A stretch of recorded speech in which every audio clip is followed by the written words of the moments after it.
Yeah, we're an eco salon. We all about sustainable beauty.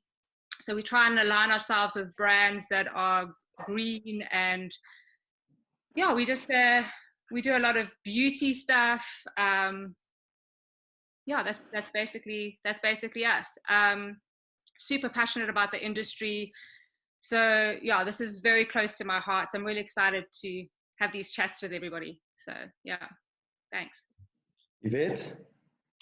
Hi guys, I'm Yvette. I'm very honored to be here. I've got a salon called Just Peachy in Claremont, and we only opened in October last year, so it's all still quite new. We have quite a small team of 4 team members, 5 including myself, and we do a lot of balayages and blondes, or did, I suppose. For now, we're all sort of stuck all in the same boat. And yeah, I'm just hustling at the moment, keeping the dream alive and keeping it going. It's very scary, but also actually very exciting at the same time. It's a whole different side business that we're growing, and yeah, just hopefully that we can keep it positive and keep it going, and then get back to doing here as soon as we can. Welcome. Corinne and Fabio, all the way from sunny PE, as we can see.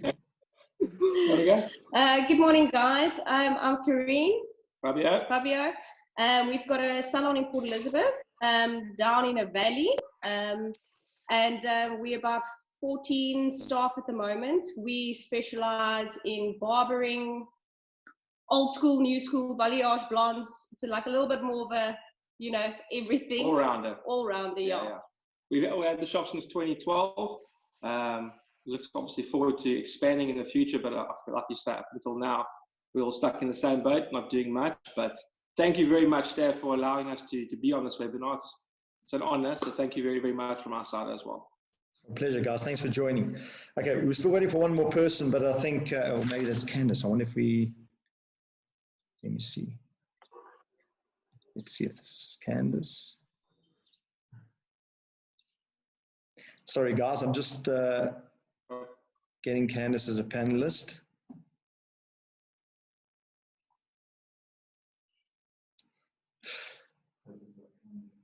I hope it's the right Candice. Thank you. Yeah, let me just start video. Sorry, I'm a little bit. There you go. Oh, wrong Candice. Sorry, Candice. Okay, we're going to remove you, Candice. Nothing personal. We're waiting for another Candice. It's okay.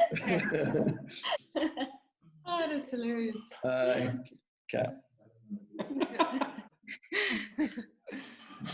Promote panelist to remove. Okay, there we go. It says once can. You know what, Candice? Can you just mute your camera? I'm just worried if I cancel you, that you might not be able to go back on. It's giving me a warning. Okay, let's see if we've got somebody here. Okay, so I think if you can mute it, also just turn your video off, please, Candice. It says that you might not be able to, just see if you can. Oh, just close that. Okay, got it. All right, okay, so let's continue. Andrea will keep an eye and see if we can add Candice on a little bit later. So I just want to start off by, putting everything into context. And, if we look at where we are, sort of in a wider social sense, there's a lot that I think has been coming out.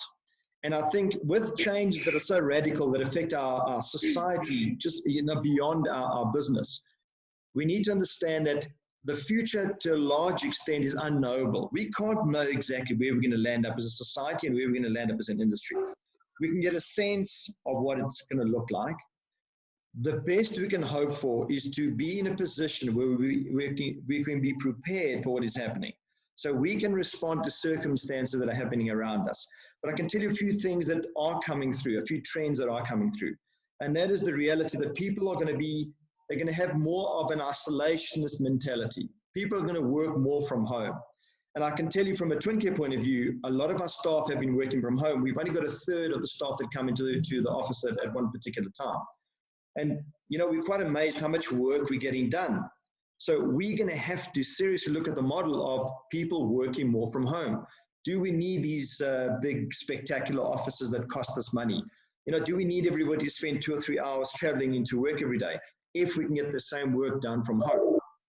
The other trend that's coming through is, I think, at least in the short term until a vaccine, because, you know, if we get a vaccine, we may go back to the world we've left, but there will be a memory of what we've gone through now. So there are going to be changes. We're not going to go back to the world that we left. I think the question that we should be asking ourselves is, are we in a stronger position where we go back? Both from a society point of view, you know, are we going to look at the environment? Are we going to look at the way we interact with each other? And how is our business going to stay relevant?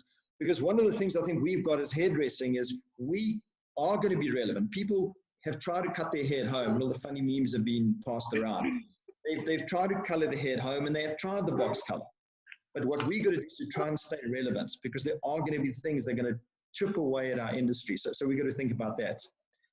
You know, things like pubs and clubs and, you know, all those kind of venues that we used to attend. I mean, are they still going to be relevant? Are we going to go into an Irish pub and, you know, have somebody spitting and talking to us, you know, over loud music? You know, are those kind of environments still going to be relative?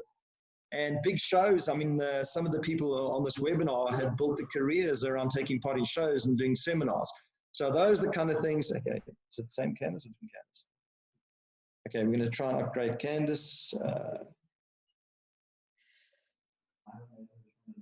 You have? Okay, Candice, if you can hear us, I think you might need to turn your camera on. Let's see. Okay, wrong Candice again. Okay, okay, Candice, if you can switch, Candice, the wrong Candice, if you can switch your video off. Candice Wyatt, we're waiting to see if you're, okay, there's Candice Wyatt, okay. Okay. It's Mckay, actually. Oh, sorry, wrong one. More, okay. Okay, we're going to get there, okay. What did I say? Oh, sorry, Wyatt here, sorry, Candice. Andrea, just help us here. Let me keep talking. If you can just kick Candice on, because I've got the wrong Candice off. Okay, that's the wrong Candice. There's the right Candice. Put the video on. More. Candice, start your video. Candice Mckay. Okay, let's see if that one works.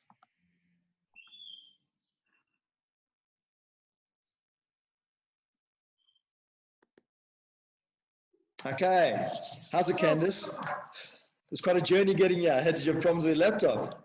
Yeah, my laptop crashed and my screen went blank, so I had to do a hard reboot. Oh, shame, sorry. Okay, we've started. If you can just give us a quick background so everybody knows who you are. I think most people do. So if you just want to quickly introduce yourself. Well, I'm Candice Mckay. I own Wyatt Hairdressing and Barbering in Johannesburg, and I've been in the industry for 25 years. And I'm probably best known for maybe my international work. I've actually got more of a international sort of following than I do in South Africa. So it's kind of funny. Well, welcome. Okay, so just carrying on, you know, we were talking about some of the social trends and how we think things are going to change. So shows, you know, at least in the short term, there will be no shows. People aren't going to be attending big seminars with 600 people sitting next to each other. And I think another trend that seems to be coming through, those of us with kids, is, you know, how relevant is schooling going to be? You know, where they go to school and we pay, you know, 150 grand per kid to go to private schools, because my children have been on tablets and they're getting schooled on their tablets, and I must say they're enjoying it.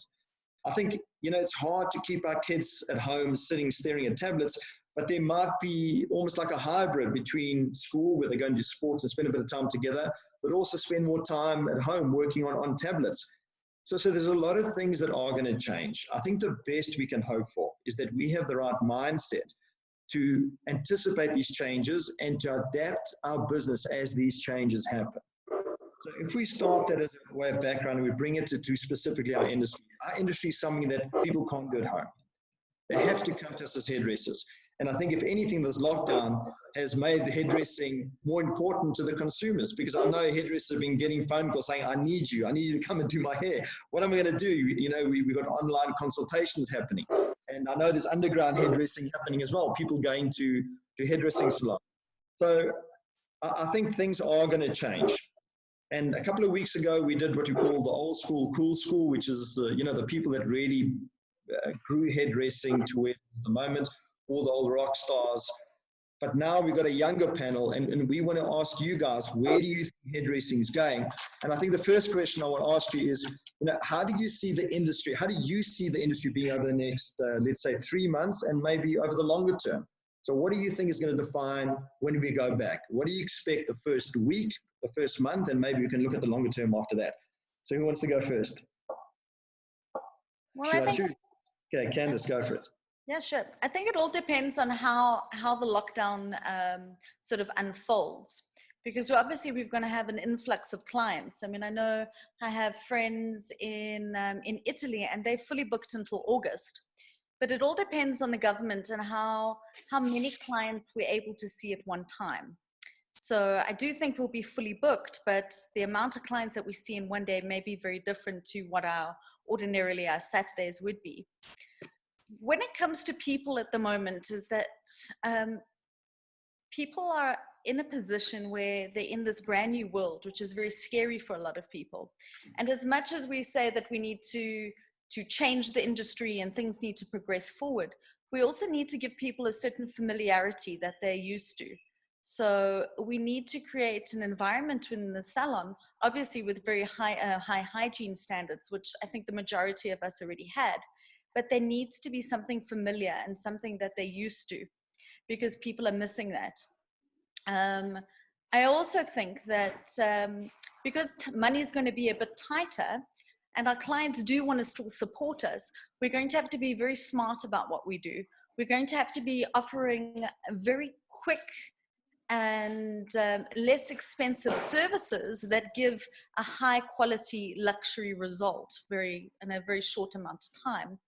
And our service in the salon has to be higher than it's ever been, because people don't mind spending money when money is tight, but then they require incredible service. So that's where I see things going.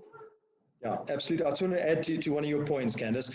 If you look at all the industries that opened up everywhere in the world, there's been a rush. And, we have webinars, all our principals overseas, and they're saying the same thing. We're prepared for the rush when you open up again. It's pretty new for most countries, so we're not exactly sure how it'll grow or we'll go backwards from there. But at the very least, get prepared for the money you can make in the short term. And most of us have been earning zero income. So anything you can get in the short term is going to help. Okay. Yvette, do you want to add something to that? Yeah, no, I completely agree with what Candice said. And I definitely think this is also our time to prove that home cuts or doing a root kit at home, that you definitely miss that luxury of being in the salon and having a cup of coffee and reading a magazine and having it done. And I think for myself, I think it's important when we do go back that we don't forget to sort of put up boundaries of how we're going to book our clients. It's going to be so tempting to just squeeze people in. It's what we used to. Yeah. Everybody's going to jump on us and say, oh, please can I come? And we love all our clients. So I think it's good to be prepared for that and knowing, okay, have a plan in place. And yeah, we'll just have to see how that goes. For myself, I think I've been doing quite a lot of root kits, and I know it's been a bit of a controversy in the hairdressing industry. But I feel like it might be an option to keep that going for a while, even though we get back to work, to sort of keep some of the people that can do their roots at home, sort of keep that service going, even though we are back in the salon, for those that are at high risk or for those that don't mind doing it at home, and sort of keeping a chair open for balayages or highlights or blondes that haven't been able to come to us. Yeah, Yvette, you touched on two important points there. The first one was in the submission that we did to government a couple of weeks ago. Obviously people want their hair done, but one of the important aspects that I think our industry provides society is how we make people feel. I think our physical appearance is important to us. And in the lockdown, if you got like 1 inch regrowth of gray hair and your hair is just looking terrible, you want to look, you want to feel a little bit better about yourself. So a big part of what we presented is the emotional impact that our industry can have. The second point I just want to touch on is the home care root kits that we are providing as an industry. Yes, you're right, there has been a controversy, but let me just tell you, the controversy has been a very, very small portion of all the homework that we've done. And you know what? Principles are important. but there's a time where you've got to decide on those principles. They've got to make sense of the situation they're in. Nobody wants to hurt our industry. And I think if you're doing it, I can tell you, you've got all the hairdressers that are doing it, none of them want to hurt the industry. But if we don't do that, we are opening an opportunity for consumers consumers that aren't currently buying color from supermarkets to give it a chance. And if 10% of them are happy with the color they're getting supermarkets, that's a 10% loss to us, number one. Number two, our first priority is to provide a service to our clients. And our clients do not understand that we're trying to protect our industry. Of course, we're trying to protect our industry. They want their color done. The issues that we have about worrying about them coming back is not their problem. So if we're not going to provide the service that consumers want, we're going to lose, or we're going to put our business at threat, under threat, in losing out in the color business. So we've got to intelligently, we've got to charge properly, correctly, and we've got to do the right consultation. Shanti? I think for hairdressers that are threatened by the color kits because they think that their clients are going to go to the pharmacy and continue using pharmacy products, I think they need to book themselves onto some education, and they need to actually relook at how they do color. Because if they're just grabbing a tube of color and they're not mixing and they're not personalizing for a person, they're actually just not doing their jobs properly. And sorry for them, you know. Got to do a consultation. You know, we got to keep our professionalism in a new world. This is not in our control, guys. And, you know, in my first webinar, I said that we are a spoiled generation. We've had no crises.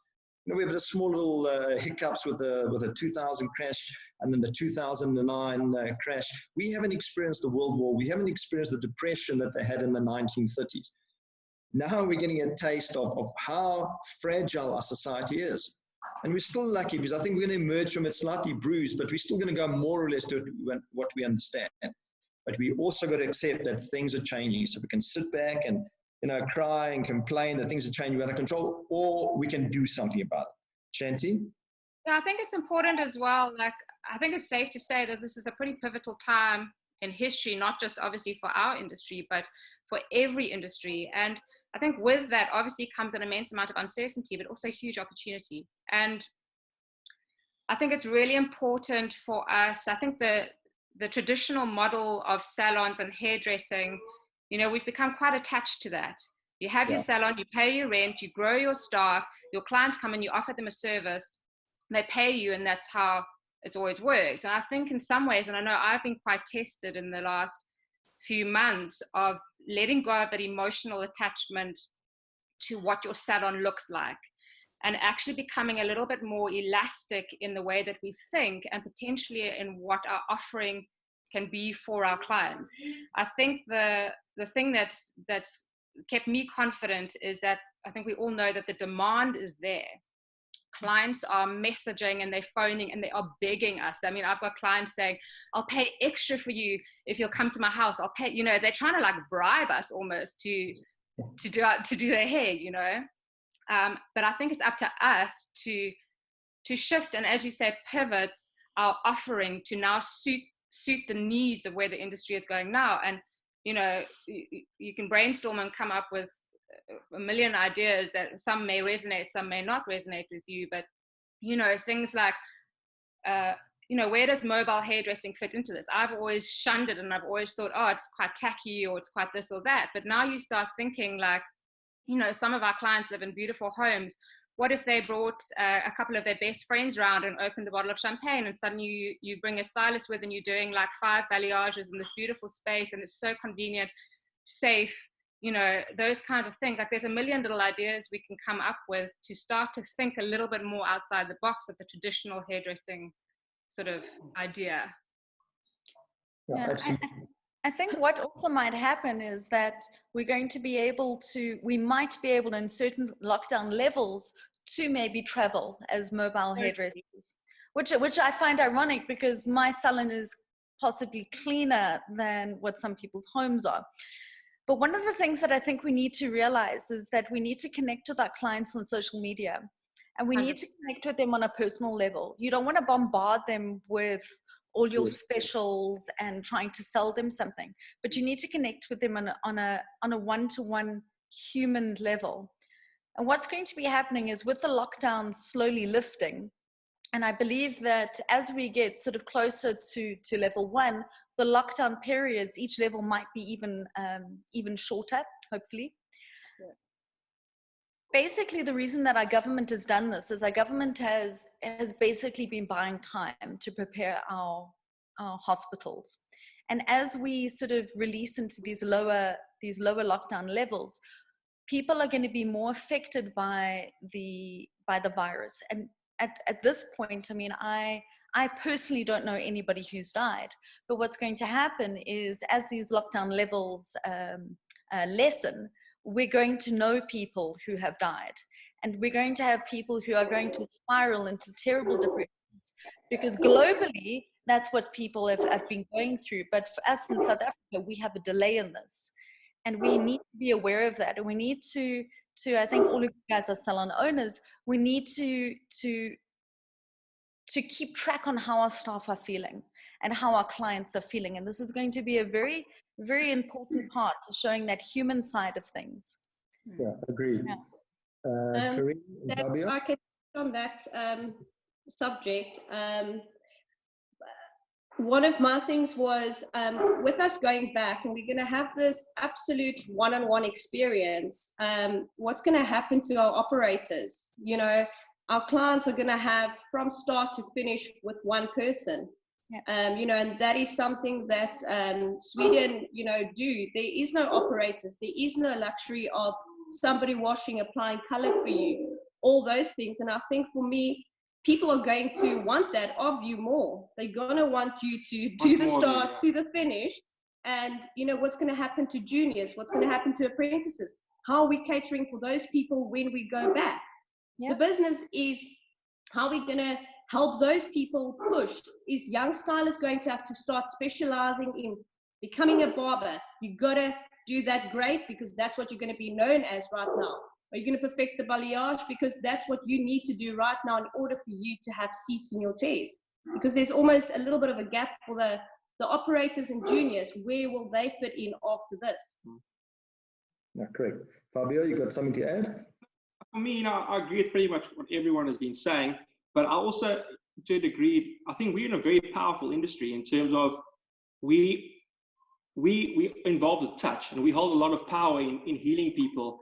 And the emotional connection to our clients is, I think we underestimate the power we have in our hands. And going back, I do think we're going to be busy, but like everyone is saying, you know, to what point, how many clients are we allowed to take? So, I mean, like I say, I think what you pretty much said comes to, we don't know what we're going back to, but I do think there's no right or wrong way. Each business needs to do it for their business. What might work for us might not work for you or for Yvette or for Shanti, whatever the case is. So I think each business owner needs to tackle it according to their business model. So to say this will be the right way going forward, obviously we don't know.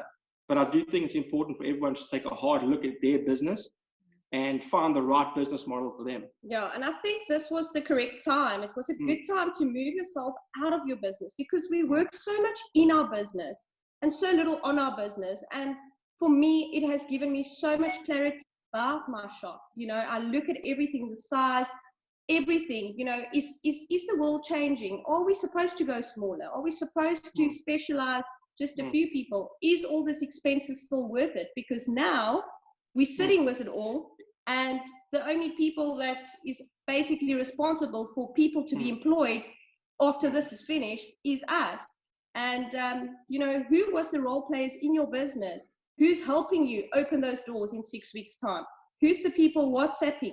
Can I have the key for the shop? Let me go clean the shop for the day, just to keep it. I'm so excited to get back. What is my contribution right now in order to get those doors open in 2-3 weeks' time? Yeah, Corinne, I think that's a good lead into the next point that I want to make, and that is, it's all well and good saying, all I've got a plan. It needs to be practical and it needs to be different. You need to experiment with certain things. And Shanti came up with an idea of going to different houses and maybe getting a few ladies together. I think, you know, I'll tell you very quickly, a couple of months ago, we were brainstorming our business, and I sat with my marketing team. And I gave him a brief. I said, guys, I want you to come up in a week's time. I want you to come up with a plan or a concept that we've never done before. It needs to be radically different, okay? And I want you to present it to me in 1 week's time. And everybody heard it for the first time, and they were like, Stav, you know, we've done everything. So they didn't have a vision on how they could push themselves. So then I put them under major pressure. So that Friday, they came in with some radical different ideas. So everyone was proud and presented the ideas. I said, well done, you've all come up with something you didn't know you could present until I put you under pressure to do it. So they all sat there, and at the end of the meeting, I said, right, next week, I want you to come up with another one. And they did the same thing. They threw their hands in the air. They said, oh, we can't do it. We can't do it. I said, it's not negotiable. What they did, and I did it 3 times in a row, and all 3 times they came up with radically different ideas. The way they did it is, if you say, I cannot do something, the very next thing you do is nothing, because you haven't asked the question. But if you say, I have to do something, then you start asking questions. So my teams went away. They started having discussions amongst marketing manager and sales manager, and that created the environment where they could come up with suggestions or with solutions. So I think we've got to challenge ourselves. And I think these kind of meetings need to happen in your salon as well, where we ask the question, what are we going to do that's different? And the point about brainstorms is the first 5 or 6 minutes, nobody knows what they're talking about until we start generating ideas and coaxing ideas from each other, and then you start building something. So everything starts with a question. And obviously the question is, and that's what we're dealing with today, is what are we going to do different to ensure our businesses don't only survive, but they thrive? Stav, sorry, if I can just quickly touch on that. I think this is a very cool, what this has brought is bringing hairdressers together. So I think, you know, going forward, it's so important to have these webinars, even just amongst hairstylists from around the country, to sort of push ideas towards each other. So I think a very good thing that's come out of this, and never before has hairstylists almost come together like they've done now. So I think going forward, it's very, very important that we stay connected to sort of bounce ideas. I mean, at the end of the day, we're all in this together. And going forward, I think it's a beautiful thing coming out of the industry.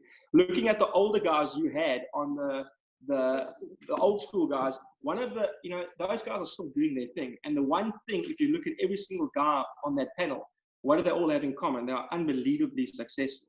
So for me, I think the old school way of guys need to look at their shops as businesses. You know, a lot of the time you set up this beautiful space and it's great and it's fun, but how serious are you taking your business? And looking at those guys, I would love to have a one-on-one with those guys and find out what did they do, because they are unbelievably successful.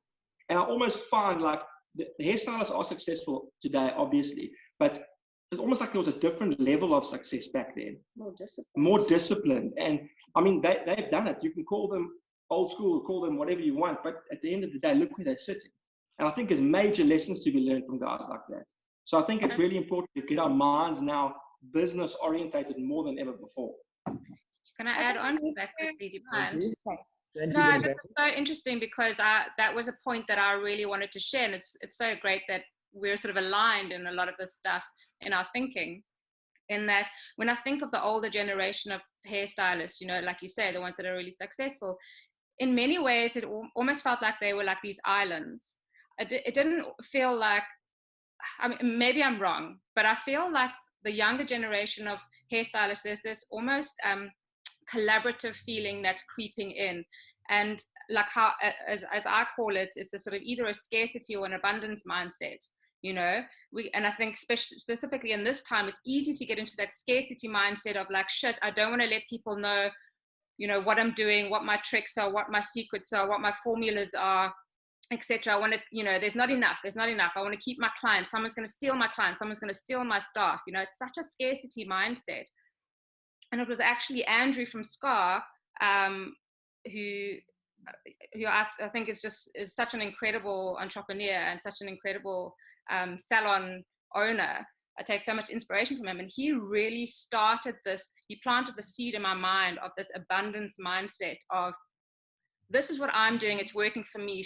I'm sharing it with you. This is what, you know what I mean? It's like, this is the training I'm bringing in. Come, join us, learn from us. And it's created this mindset that I think is creeping into the industry now, where we are collaborating. We're inviting other young stylists into our salons to share their tricks and trades, and we're not scared. And it's rather than having that thing of, there's not enough, it's actually creating like this community, and it's like uplifting the industry as a whole, and it's really amazing. So I totally agree with what you say. I'm going to go to Candice. I must tell you, I've been, unfortunately, in the industry a little bit longer than some of you. So if I look at hairdressing, when I joined it in the 90s, there was definitely a sense of that community that you're speaking about. It was lost. From sort of early 2000s, it's almost like the industry became too busy, didn't have to worry about the kind of issues that you just brought up now, and they lost their way. I'm definitely seeing that community emerging again. I mean, Shanti, if I take your idea, essentially, if I can use an analogy, it's if we think we've got a pie that's a certain size, we think that if we give a little bit of the pie away, we'll get a bit less of the pie because the pie is one size. We've got to think about making the pie bigger so everybody gets more. And we do that by sharing ideas. Candice, and then we'll go to Yvette. Oh, Yes. Sorry, yeah. I just think that, you know, the days are gone when we actually should be feeling that, that other salons are competitors. Like for me, I don't see any other salon as a competitor to me because I'm just trying to be authentic. And because I'm being authentic, people that like me are going to come to me. I don't think that we have to fight over clientele and etc. We should as other stylists see each other as colleagues, and not as competitors, and that can only make us stronger. You know, I mean, for us, we've been running an academy. Oh gosh, now for 6 years, and we always invited other salons to join us because we wanted to uplift the industry.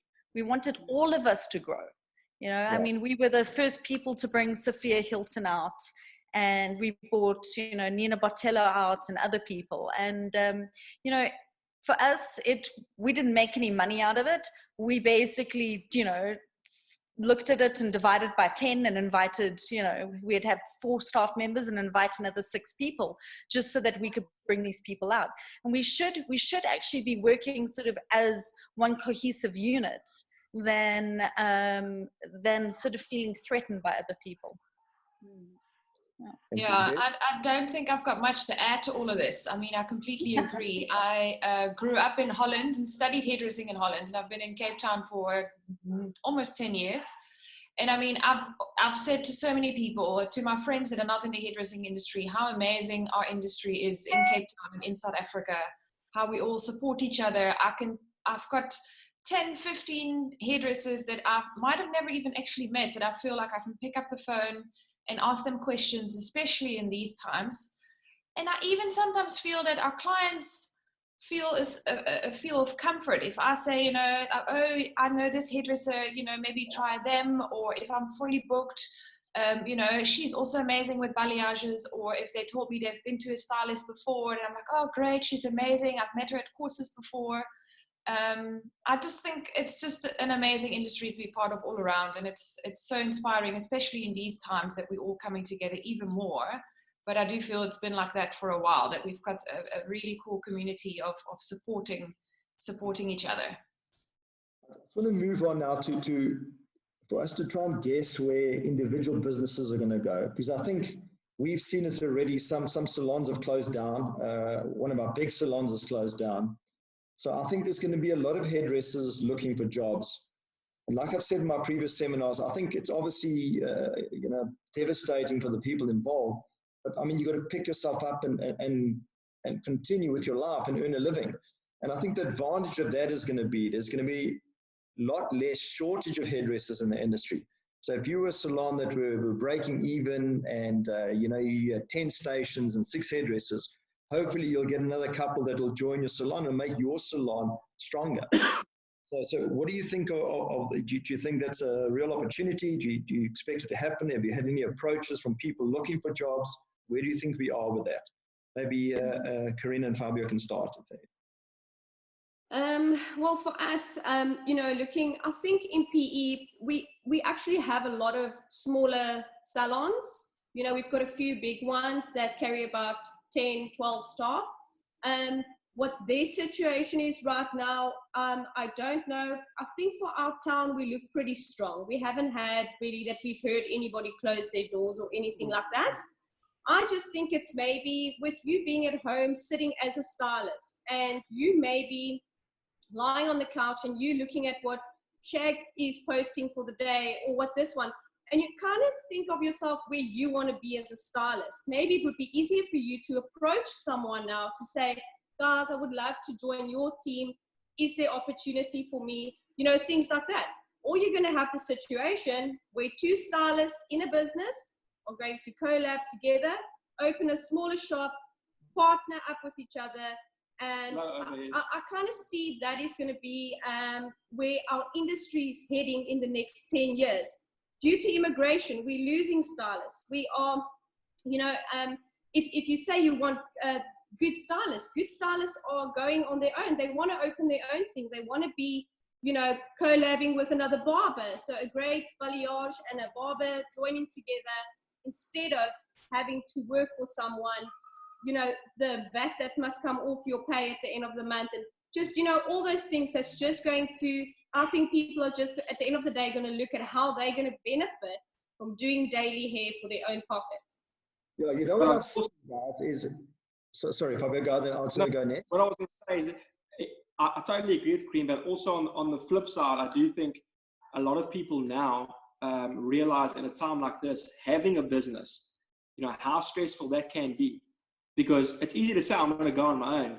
And when whatever hits the fan, they can see now firsthand, you know, the sacrifices all of us are having to make sure they've got a place to get back to. So having your own salon, it is nice, but it's not always, a lot of people think having your own salon is the only way to be successful.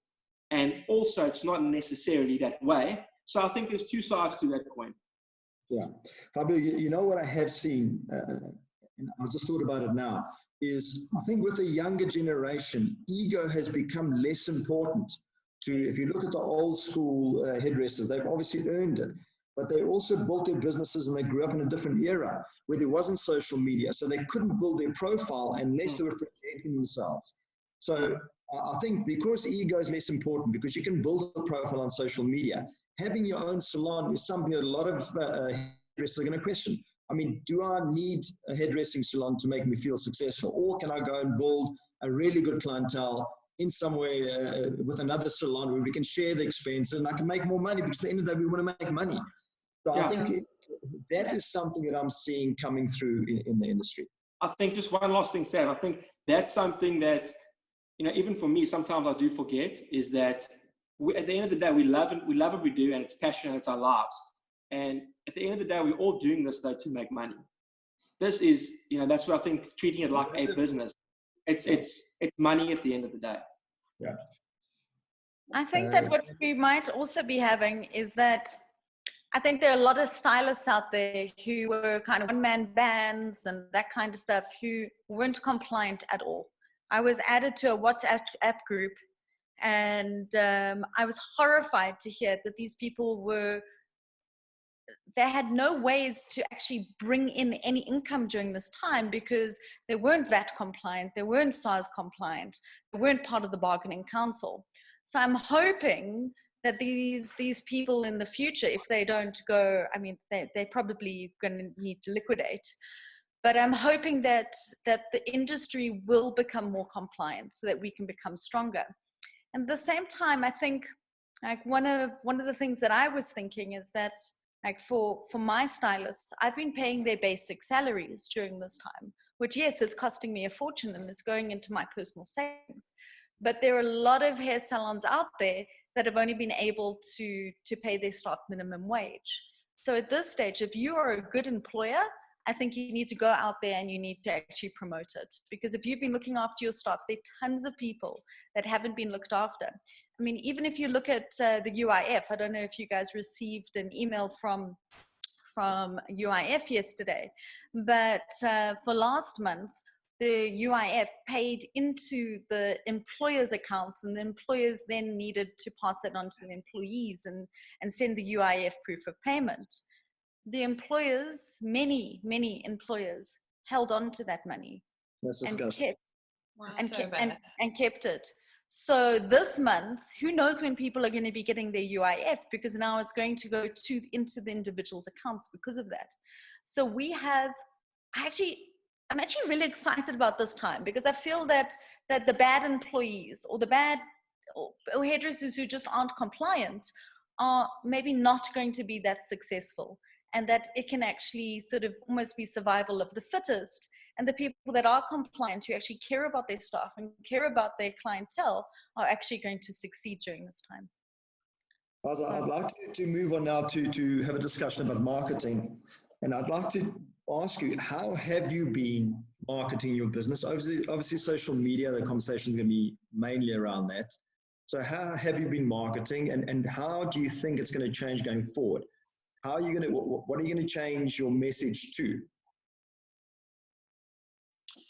Shanti, go first, and then we got Yvette.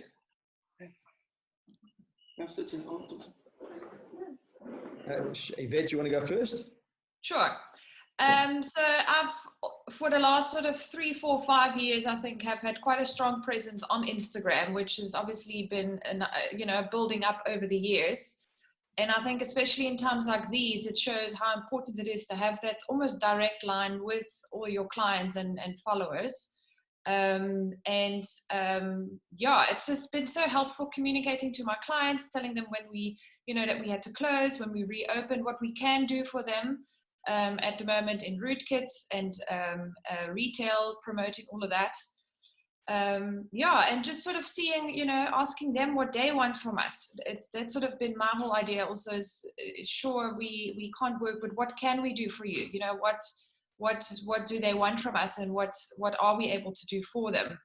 And it's just so nice because of social media to have that almost direct line with clients. Yeah, you guys are the first generation really to have it. And I just want to add something to that. I always have a discussion with my marketing team. They'll put a new product that we've launched and they'll put a rose next to it, or they will put pictures of the product. But essentially what we should be doing in advertising is we should be providing solutions and inspiration. So solutions will be if a client wants a problem fixed, they got dry hair, or the hair is dull, or they need their grey roots covered. That's providing solutions. So our communication should find a way to communicate that on the visuals we put on. The second part is inspiration. This is what you could look like. So these are the new trends, these are the new fashions. And that's what I think creates social media where your individual consumers can engage. Putting pretty pictures on, of a product or like a model overseas they know they can never look like, I don't think achieves anything. You've got to try and engage with the way they need to be engaged and try and fulfill their needs. That's the most basic tenet in marketing, is to fulfill consumers' needs. Yeah. Stav, again, sorry. Shanti, you can go. No, just quickly, I was just going to say, to build on that, I agree 100%. And I think never before has it been more important to stand steadfast in our individual brands and what we're aligned with, what we're about. Because I think our consumers or our clients, they are going to be more discerning about how and where they spend their money. And the thing that's really blown me away over this period is how supportive our clients have been and how much they want to see us succeed, and they want to support us because they feel so aligned with what we're about, who we are. They know our staff, intimately, and they really care, and they've been, paying deposits, etc. And I think it's one of the most powerful ways of showing what you're about and expressing your ethos and your personality as a brand is through your Instagram or your social media. And I think we've all got a lot more time on our hands now, and I think it's just shown how important it's like our doors are closed, but our Instagram, our social media is a window into our salon, and it also just generates, I think, a sense of confidence to our clientele through the transparency of that interaction. So how we communicating with them through Instagram and our posts and all of that. It keeps that connection alive, and it keeps that intimacy and that relationship alive. Yeah, I definitely got a sense of that, Shanti, from the communication I've been having with salons. The consumers want you to stay in business, and they care about your business. Hairdressing has got a very personal relation, more so than beauty, because you get a chance to engage in conversation. In beauty, you go for a massage, you want the therapist to keep quiet, and you have your massage. With your hairdressers, you want a scandal. You want to have and believe me, they're going to have a lot to say when they come back to your salon. Corinne, you wanted to make a point? Yes. So obviously in the business, the umbrella, you've got all these people working under it. So for me, with my strategy was, what's the blondes going to do in lockdown? How am I going to be able to help them? So for me, it was all about the Moroccan oil platinum toner to retone that hair. But then if you look at our business, we do men as well. So for you as an individual stylist, you should be using your own Instagrams as well to feed your clients, because it doesn't mean Shag's Instagram has got all your clients. So you've got to go and post stuff on your Instagram to keep your audience alive. It's not up to Shag to keep that whole salon's audience alive. So you also, in a way, would want to see your staff tagging Shag into reposting, you know, things like that, as to where it's, you know, Shag is doing their side and then everybody's just sharing whatever. But, you know, for me, it was about, what have you done? Like, one of our staff did a hair curling tutorial and she got up to 10,000 views, which means everybody went to go see her page where she works, and that is how, you know, that for me was like a, yes, a well done. Or just sharing your old haircuts. It doesn't have to be Shag doing all the work and sending out all the work. Guys, this is what we're selling, this is this. You guys come to the party and you say, how do you guys feel about this? Let's do this week. Let's do something fun. You know, it's like a whole umbrella that needs to work together. Just everyone coming together at the end of the day. Yeah. Because like, and there's so many apps now that make life so much easier for you to do it. You know, a lot of people you'd hire someone to do your social media if you're privileged enough to do it, but you don't need to do that. There's so many apps that really make your life so much easier on social media. And like they're saying, to share. I think sharing is the most important thing. The saying that go, posting feeds the ego, sharing feeds your family. It's so true. You know, posting something's great, but people want to know. Sharing information, it shows that you care. And I think in the long run, it helps grow your business tremendously. Yeah. You must just be aware of your staff's different personalities, because like for myself and my manager, we're both A-type personalities. So we're the people who are going to be there on social media and we're going to punt things and we want to get things done and we want to problem solve. And for us at the moment, being in lockdown, we're using this opportunity to learn more and do more and just go, you know. But we've got two other staff members who have very different personalities to us, who find they're more introverted and they don't want to take the social media route. And I've asked them, I'm like trying to engage with them, trying to get them to do it. But for them, and they're young. They're not older hairdressers, if that's what you're thinking. They're young. But at this point in lockdown, they're very affected and they're feeling very down and they're feeling very suppressed at the moment. So just keep in mind as a salon owner, the different personality types, and don't push staff that naturally don't want to engage in that way, or maybe they're staff members who usually do engage in that way, but at this stage they're going through a grieving process, because the process at the moment, we are kind of going through the 7 stages of grief, where sometimes, you know, we're feeling super angry, then we kind of plateau and feel nothing, then maybe we feel a little better, and then we dip again. So just keep in mind, like, don't just push your staff to do something that you necessarily would do yourself. Yeah, correct. You know, everybody is going through a difficult time. And one of the things that I often say to my staff is, no matter how bad you feel now, in 6 months' time, it'll be over. So if you can understand that and create the hope in your life, it makes it easier for you to get through the difficult times now. Everybody's going through a hard time. You're not alone. And by communicating with people around you, and more importantly for me, is to have a plan. If you've got a plan, you've got something to look for. The most frustrating thing I have found over this period is we don't know when things are going to open.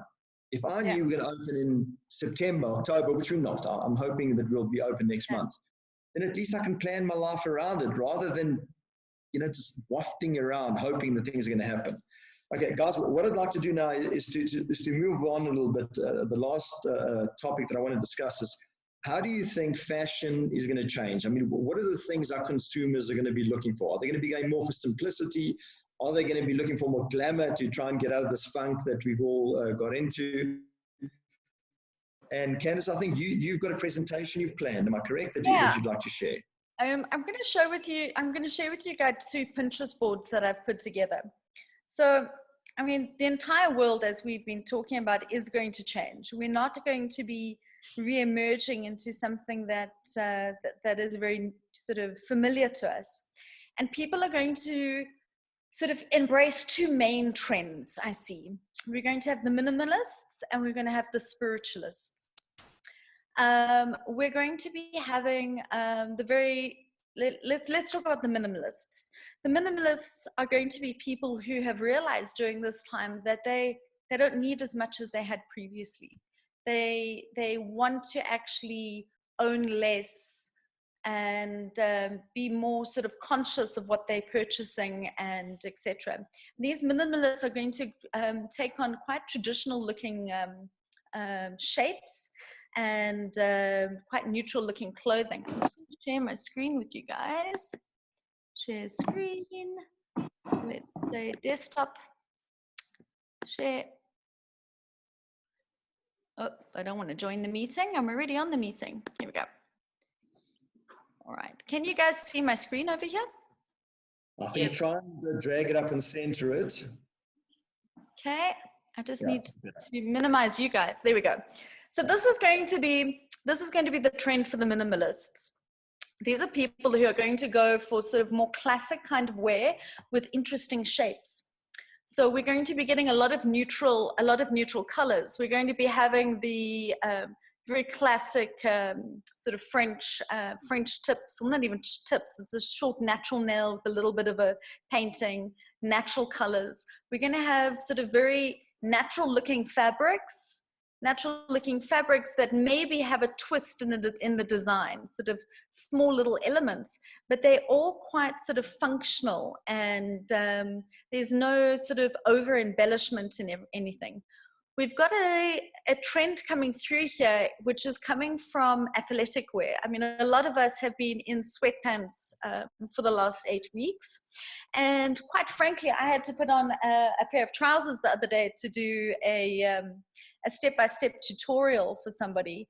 And it was the most uncomfortable thing I've ever put on. I was battling. So we're going to have sort of this blend of sort of athletic wear coming into our minimalists. Our minimalists are going to be keeping these very neutral palettes. There's going to be lots of grays, lots of whites, lots of beiges. When it comes to the hair of the minimalists, we're going to have definitely these longer layered necks coming in. So softer lines, and that's because at the moment our haircuts have been growing out, and people are enjoying like the softer lines and the fact that they you know, it's covering up the sort of the necklines, and they're not needing to shave sort of every 3 weeks and stuff like that, and a lot of texture coming through. But you can see that the lines are quite classic that's coming through here. With these kind of classic lines, something like this, you have like a very neutral kind of palette here, but then you have an exaggerated sleeve just to make it a little bit more interesting.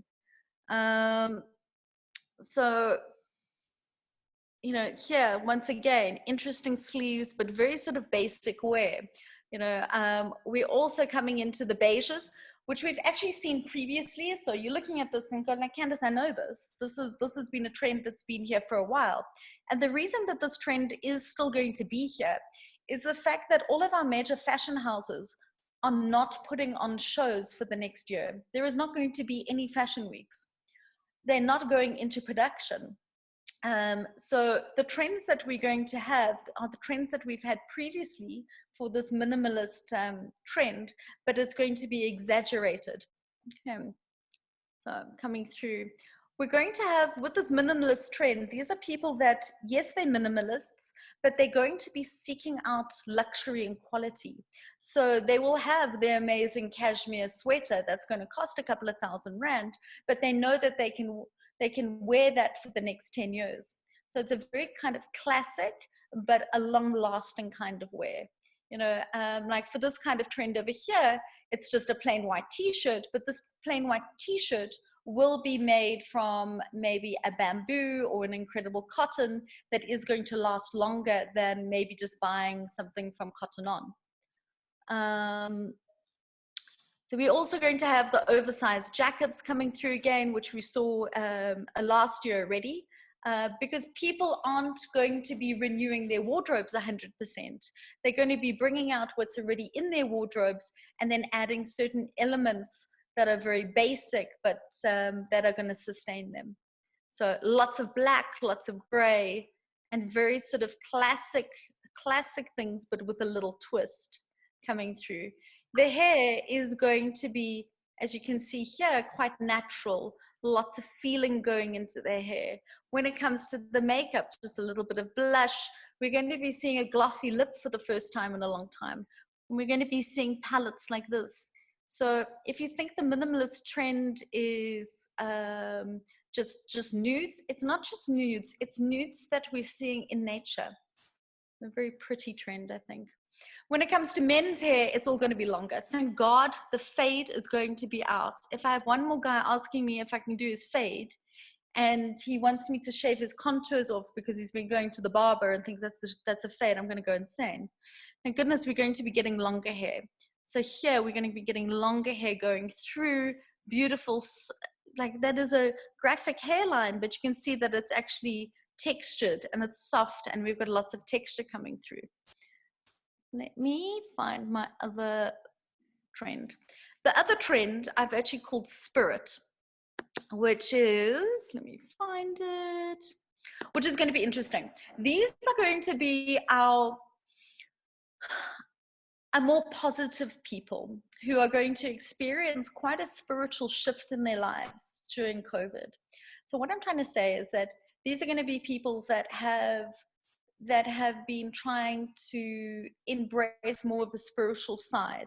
So they have been doing yoga, they've been becoming a bit more conscious, they've been reading sort of, about philosophy. And these kind of people are also really been missing the interaction with other people. So the spirit trend is also going to be a trend that has sort of been brought out because of national awareness. Never have we felt closer to other South Africans. If you're an Italian, you've been embracing being Italian because it's been sort of so localized. Each one of our countries, we've kind of been, missing that country's home cooking and the way that we sort of celebrate life and stuff like that. So this kind of trend is going to have very much a folk feel to it. So we're going to see elements of traditional wear coming through, and lots of color. So when it comes to the way these people are going to be interacting, they're going to be wanting, sort of, hopefully once we've got a vaccine, they're going to be wanting to partake in very big festivals. But the festivals are not going to just be sort of, vortex rave happening in Cape Town. It's going to be more like going to one of the color festivals in India, or the lighting of lanterns. So these kind of people have a bit of a hippie festival feel. The kind of nails that they'd be going for is sort of celebrating lots of color, not being able to choose a color on their nails, which we've seen previously, but we're going to be seeing more of it. And they're also going to be having sort of these shaggier looks coming through. Multiple layering. These are people that have, they want to live life to the fullest, so they're not going to be as frugal as our minimalists, and they're going to be a little bit more frivolous. So you're going to be seeing them with 1,000, different rings on. But if you have a look at the rings all sort of have like a bit of a crystal. So there's a little bit of a spiritual feel to it. These are the kind of images that we're going to be seeing. We're going to be seeing so much color. We're going to be taking inspiration from various different world cultures. So like over here, we have the Holy Festival in India. This is a lantern festival happening in Thailand. This is also an amazing Thai light festival. We're going to be seeing people with henna on their hands. We're going to be seeing lots of people celebrating. And then we've also got the more mystic side of things. People are going to be wanting to meditate and maybe connect with their consciousness a little more. But in the same breath, things like these sort of meditation beads will become a trend. We will be seeing people wearing them. We're going to be seeing garlands, hell of a lot of crystals. And then we've got all different kinds of folk culture coming through. So we've got a bit of a hippie feel to it in lots of bright colors. We have lots of different kinds of fabrics, lots of layering. We have, depending on sort of, you know, different cultures from all over the world, we're going to see tassels from the Native Americans. We're going to be seeing, you know, aspects coming from sort of, you know, from Turkey. We're going to be seeing sort of kimonos coming through. So we're going to be moving away from something that was quite a sort of a controversial topic of cultural appropriation. And we're going to be moving to cultural appreciation. Okay. So yeah, once again, we're going to be seeing sort of headdresses coming from the Mexican side of things. I like this picture over here because this shows sort of like lots of the color and lots of the excitement coming through in that trend. We've got sort of a bit of furs, hopefully there'll be fake furs coming from the Inuits and etc. So it's a very bright and colorful trend coming through. So how did you guys find that? Have you worked out which kind of trend you'll fit into? We'll also find that within the trends, I mean, it's obviously not just about fashion, it's about what people are eating, what are they reading, what are they thinking, how they're spending their time, how they're spending their money. And yeah, we'll see huge big trends in homeware changing. We're going to have different options from working at home. For instance, at the moment, I am on my little couch and you are on my bar stool because I've needed to lift up my laptop. But there are going to be different options. There's going to be options for people where you're going to be able to get an IKEA flat pack, which will be you'll be able to work from your laptop in bed where it's more comfortable. We're going to be seeing different kinds of you know, headboards, because people are going to be working from home. They're going to be wanting to have a professional sort of outlook, but also be comfortable at the same time. We may also be seeing something that we saw from like the early 1800s till the 50s. We might be seeing gloves coming back. We might see sort of people like Dior bringing back sort of little gloves. Whether we wear them or not, it's a different scenario. But definitely there's going to be two major big sort of rifts. So we're going to have the minimalists and you're going to have the spirits coming through. So I hope you enjoyed it. Thank you. Great. Does anybody want to add anything? Sorry, before we move on from that, if anybody's got questions, they can post them. We'll have time for 1 or 2 questions at the end. So if you go onto your webinar, right at the bottom, there's a place where you can have, where you can log questions. I just want to add something to that. You know, I think all of us at some stage in our life, we go through some sort of crisis or a eureka moment. I think what's different about where we are at the moment is we're going to go through that as a society. So I think we're going to see big changes in the way we view the world. And I think, you know, the impact that we're having on Earth and, you know, global warming and all the things that go with it, we got an opportunity to re-look at what it means to be human and what it means to live on Earth and the responsibility we have both to the Earth and to future generations. And I think it's these kind of pivotal moments that force our whole society to go through changes together. Because in the past, we'd go through individual crises, individual opportunities. Now we are going through this as a world, and I think that is unique. And if you compare this to crises we've had in the past, we did not have the communication channels. We did not have Facebook and Instagram. And we did not have a way that we could all have a shared experience at the same time. I mean, a lot of what was happening in the Second World War, you'd have a battle where thousands of people got killed, and you know, the movie reel would get to countries around the world 6 months later. Here we're experiencing things in real time, and that goes for the positives and the negatives. So we're going through this corona thing, we are seeing it on CNN, we're experiencing it immediately, but also the trends are going to be coming through. We're going to be experiencing the positive things immediately as well. So who'd like to add anything to that? Or can we go on to questions if there are any? I think as hairdressers, one of the things that we're going to have to realize is that when our clients do return into the salons, they're going to have huge regrowths. And we're going to need to sort of work with them differently, because we're almost going to be doing like virgin applications on some of those regrowths. Otherwise, we're going to get flares and stuff like that. And we're going to have people that are going to want easier options, who don't want to return as often. And then we're going to have the polar opposite, where we're just going to be bleaching. People are going to want to be the blondest they've ever been. So, and I think a lot of people, sorry, Candice. No, go ahead. I also think that, you know, there's this question of, a lot of people have been saying, should we be discounting? Should we be bringing down our prices and stuff? And I strongly think that we shouldn't, but what we should be doing is tailoring services to make them accessible to the clients that are on a smaller budget. So helping them or educating them that they don't always need to do a full head of highlights and a full toner, you know, but to perhaps